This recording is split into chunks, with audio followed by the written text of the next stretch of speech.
on. Perfect, thank you. All right, yeah, no, I appreciate the doing this. So this is a slightly different version of a talk I gave about a year ago on more the general approach to the borderline aorta. And I really wanted to introduce this concept of Titan SVS, and I'll get into all the details very shortly.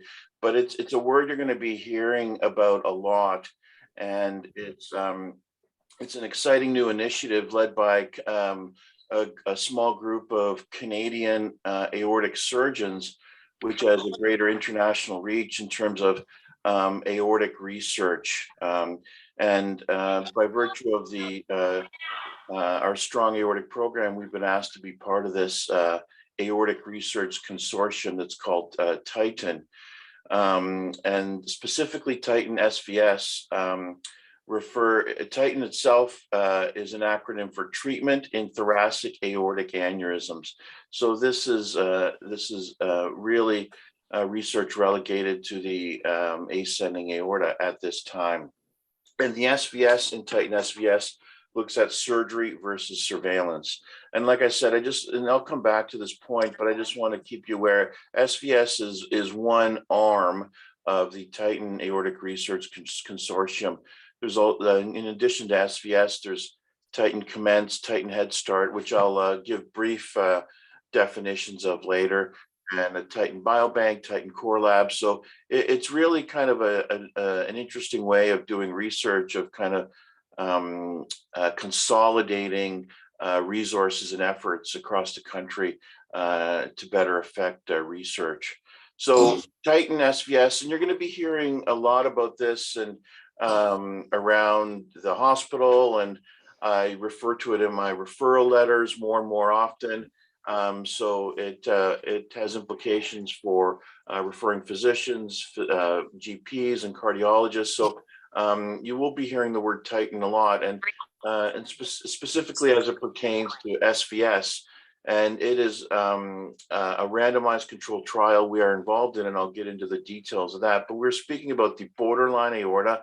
So if you have patients who have what we consider, by our definition of borderline aorta, an ascending aortic aneurysm between 5 and 5.4. As it stands right now, I'm not including those that are over 5.5, the vast majority of which we do operate on, and there's few we don't operate on that are over 5.5, and there's very few which we would operate on under 5. Except, so really, I want you to just remember this: it's the borderline aorta. This is really the gray zone of aortic intervention for the ascending aorta. It's a question that's been perplexing aortic surgeons for a long, long time. And there's a lot of patients that are in this category and group. And it's a question that really, really deserves an answer of how best to manage these patients with this challenging problem. And the Titan SVS is our attempt to answer that question. So again, Titan SVS refers to treatment in thoracic aortic aneurysm, surgery versus surveillance. So this is really it's a landmark trial. Nothing like this has ever been done for the ascending aorta, and it's truly randomizing patients with a 5 to 5.4 aorta in either surgery versus surveillance. And the primary outcome here is impact of early surgery versus surveillance, and the all-cause mortality is really the main primary outcome. And we have a number of secondary outcomes we're looking at, including incidence of acute aortic syndrome at follow-up, 30-day mortality, incidence of elective ascending aortic surgery and morbidity and mortality associated with that, stroke in both groups. And another big one is really number 6 here is quality of life assessment in both groups. So just to go through the sort of screening process and the tool we have, and not to get too complicated, but really the essence is you have an individual with an aorta that's 5 to 5.4, and does not and fulfills the eligibility criteria. And I'll go through the eligibility criteria right now. So under 5 or under 4.9, they are not a Titan candidate, but these are still important people to capture as because if they do cross the 5 centimeter threshold, they will potentially become a Titan candidate. Those that are over 5.4, 5.5 are generally considered surgical candidates anyways. And those that are over 5.5 that are considered unfit for surgery for a variety of reasons will go into a registry arm. So those that do not fit the surgical criteria, but are over 5, we do have a registry arm, which we follow for a rate of growth and a variety of other variables. So this is the form that we use, and I'll go through this because it's quite important. The eligibility criteria and exclusion criteria are quite strict. So obviously they have to have an aneurysm between 5 and 5.4, as measured by a recent CT within 6 months. So exclusion criteria are as follows. 1, those who refuse to be randomized. Those with symptoms are excluded. Those unable to provide informed consent, unable to provide follow-up, any of those with previous cardiac surgery, or who have another primary indication for cardiac surgery are excluded. A fast rate of expansion greater than 5 millimeters per year.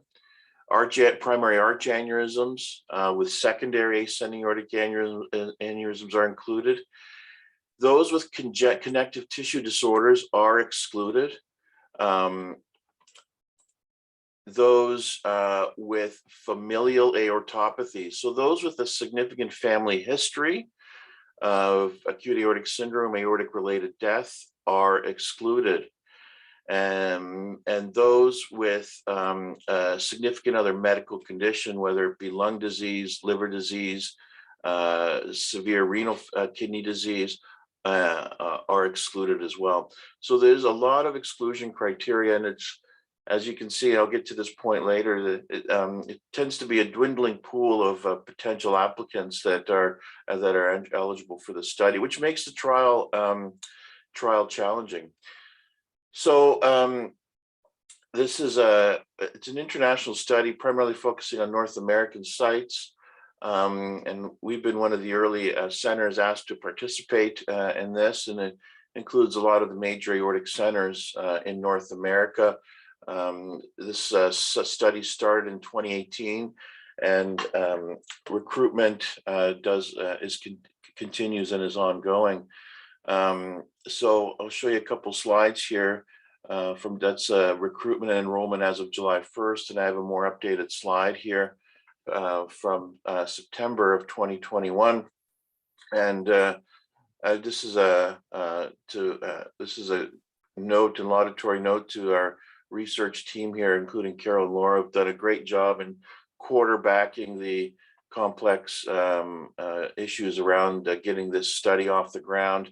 And we've been lauded as one of the highest recruiters. So we're in the top 3 here, and I think we're up to 10 now in the randomized group, but we're in the top 3 here of recruitment. So they've been really impressed with our research group and our organization and ability to recruit these very, very difficult patients. So again, I just want to give a little bit of background and really make clear why this trial is needed for several reasons. One is the guidelines are terrible, and that's mainly because there's such a lack of quality data, which is what we're trying to fix here. And it's an interesting clinical conundrum whereby there's true clinical equipoise in how to manage these people. And I'll show you some survey studies that this group has done as a preamble to this trial. And we all know the major problem that thoracic aortic disease presents. It's The second point is not lost on us, that it remains asymptomatic until a catastrophic event occurs, and the morbidity and mortality for patients who undergo treatment at this acute stage is exceedingly high. So the need for identification, surveillance, and timely treatment of patients is really imperative, and something we're lacking greatly. We know how this is the surgical treatment of it, and the risks and benefits we always try and weigh. And certainly, it's a big operation. It's major cardiac surgery with its attendant mortality and morbidity risks, even in the healthiest of people. Combined with the risks and benefits of the natural history of the disease, that being risk of dissection and rupture, and really our inability to predict is extremely poor in who will progress down this path of dissection and rupture. The last dissection I did a week and a half ago at presentation, his aorta was just under 5 centimeters, so not someone who you would even consider operating on if you saw electively. So again, our ability to predict is quite poor. But that being said, size matters, and it's very difficult to know what the right size is, because there's such a great variability in size in all of us, based on body surface area, gender, and a whole host of other factors. So there's really no normal aortic size per se, and that's the essence of it. I do often use these nomograms based on height and aortic size and relative risk of rupture as time goes on. So we do try and index these and that's sort of the most sophisticated we get with measuring these. But I also want to emphasize the point, as I said before, the last dissection I did was well under 5, and a lot of these acute aortic syndromes, catastrophic events, occur at less than 5.5. I'll just go quickly. That's the essence of these slides, but this is a summary. Various data demonstrate that 15 to 30% of patients who present with an acute dissection present before that threshold for prophylactic repair is reached.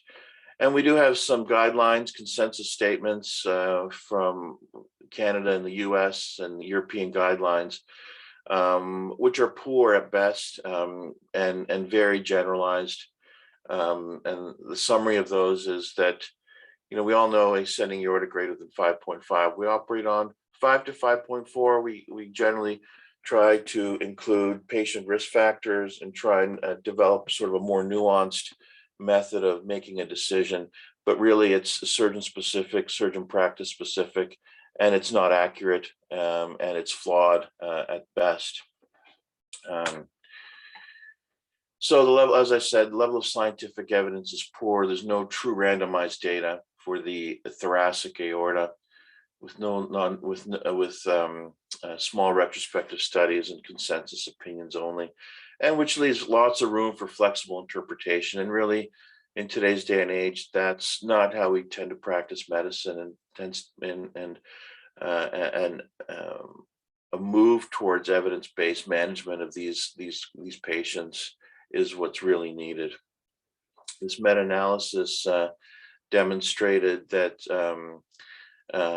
the rate of growth is slow, risk of dissection rupture may be lower than previously understood, and the outcome and conclusion was a randomized controlled trial would be required to understand the benefit of surgical intervention versus surveillance. And really, we have one great example in the aorta, just downstream a little bit in the abdominal aorta. This study has been done with abdominal aortic aneurysms, a randomized trial comparing 55 and less with surgery versus surveillance. And clearly, abdominal aortic aneurysms smaller than 55, the risk of early surgery outweighs the risk of rupture during surveillance. So this is very strong evidence-based data that we have for the abdominal aorta. And our aortic leaders we say that there's no reason we can't get this data for the ascending aorta. So this is the essence of what Titan SVS is trying to to answer for us. This is as a sort of a preamble to Titan SVS. The core group of aortic surgeons did this survey of various practitioners, including surgeons, vascular surgeons, and cardiologists. I find this interesting, and I use this in discussing this trial with patients. The question being, I'll read it verbatim: recognizing each patient is different, what is your usual size threshold for recommending surgical intervention? This is an asymptomatic adult incidental finding, and the patient is otherwise a good surgical candidate, no valvular disease, no genetic aortopathy. And this is the clinical equipoise I discussed earlier. Truly half and half, 50% recommend 5, 50% recommend 5.5, essentially. And really, if you look at the guidelines such as they are, over 50% of respondents would offer surgery at a size threshold smaller than current guideline recommendations. So really, a wide variety of responses with true clinical equipoise, and a question, this the equality of this should not exist in this type of problem. And which one of the following criteria would cause you most to consider altering your usual threshold? And 80% of respondents would alter their surgical threshold based on a certain patient factor, whether it be gender, BSA, bicuspidity of aortic valve, age. And so again, just to review quickly, this is the question that Titan is trying to answer. And these are the sort of a complex slide, sorry, but the endpoints and timeline of Titan, and including measurements and variables that we're including quality of life.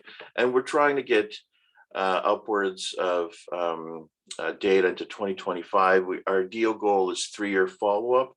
This includes quality of life data, stroke data, growth rate data, and imaging analysis of those in their surveillance group. So quite a large amount of data. It's a complex trial with complex design issues. Again, the optimal primary endpoint needs to be specific, clinically important, unambiguous, and measurable. Sample size is a challenge. Currently, our goal is to reach several hundred in the randomized control trial.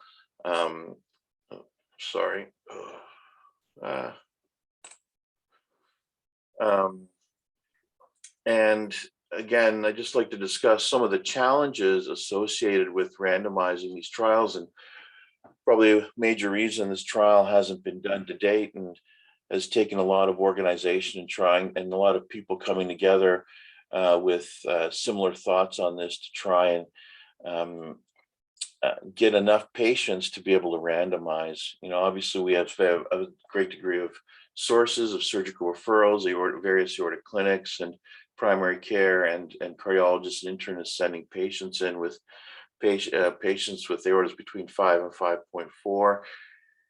And assuming they fulfill the exclusion criteria and they do meet the eligibility criteria as they are, there's a certain amount of surgeon bias and surgeon practice bias that enters into the equation.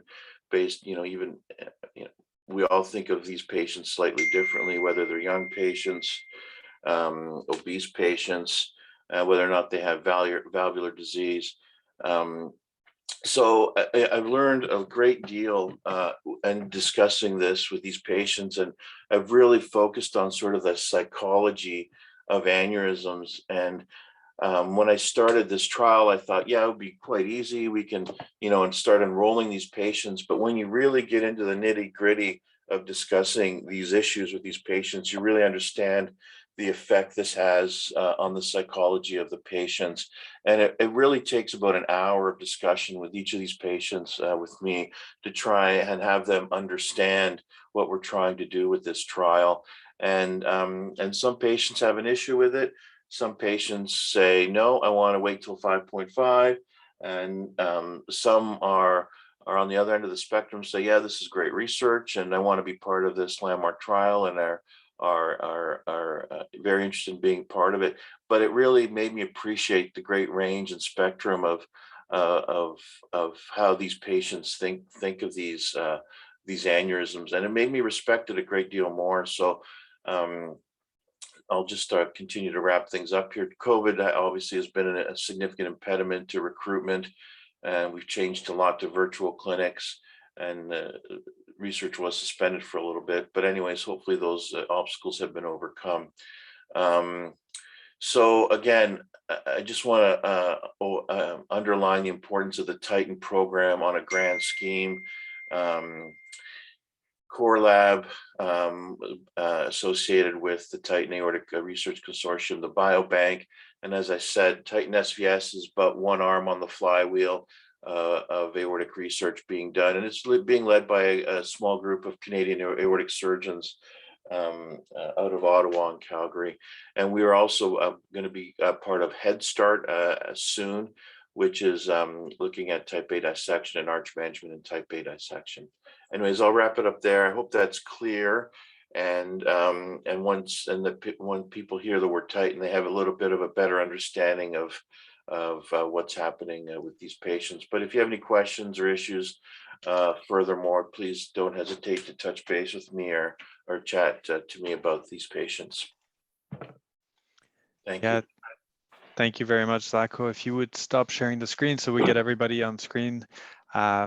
I mean, I think this illustrates, you know, a very important aspect of which you have sort of differences in terms of what clinicians do, guidelines published, and evidence, and how you bring all of those things together. And clearly in the aortic world, there's obviously an area here that is pretty gray. I mean, I find it striking to me that a survey would actually show that amount of I mean, it's pretty striking, even the bicuspid nature of things. As you know, that's been a swinging pendulum. It almost makes me worry a little bit that maybe we're not educating ourselves as much as we should. Our review of the current literature or current evidence may not be as up to date as it should, you know. Anyways, just your comments along those lines. I mean, this is critical to me. Absolutely. I mean, it always impresses me. It's such a major problem, and we don't have a clear answer for it. And even, I mean, I think we've done a reasonable job, and even including meta-analysis, recent meta-analyses. This group has really combed through the data in detail, and I think that survey is really an accurate assessment of what's happening clinically today. And I use that when discussing with patients.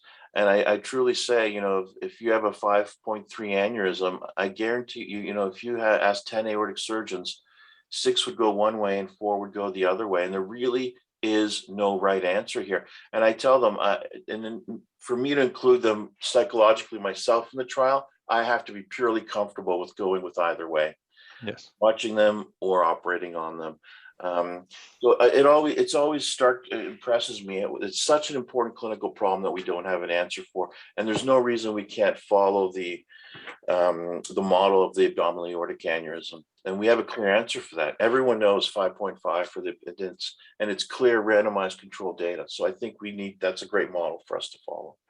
Now, I wonder if you are there any advanced imaging studies being done on these patients? There's a lot, there's advanced CT studies. This is all in trial data though. And there's a lot of looking at sort of stress and strain of the aorta and modeling of the aorta, and using that as sort of a guideline to try and predict which ones will progress to an acute aortic syndrome. These are all in early stages, and there's really no other imaging we have at this stage that's practical, that's usable on a daily level. Yeah, I would, if you were to comment as Zlatko on, you know, there's quite a few cardiologists on the call, and echo would be the most common place where they would potentially see an early sign or an early finding. What's your sort of gold standard to go from there if you're concerned about an aortic size? Yeah, I think echo is a great screening tool for sure for many. But CT does continue to be the gold standard for measurement. I think if you're starting to see aorta is a 45 or more on echo, I think you have to refer them on for CT. I think if they're still in the low 4s, I think it's reasonable to consider to have them screened with echo under 4.5. But as they're approaching 4.5 by echo, I think you're obligated to have them to proceed to CT or refer them at that point, I think is reasonable as well. Yeah, and if you would also comment on CT and the reading of CT, I mean, there's quite a bit of variability Yeah, from that so point. I think I saw a couple of people yesterday. I think, you know, the measurements were just wrong, you know, and it meant the difference between no surgery and surgery. I think 2 out of my 10 patients in clinic yesterday, that was the criteria. So, I mean, I just have to, I measure them all myself. So you cannot rely on the measurements that are in the CT report, period. Sorry. There's no radiologist on the call. I don't know.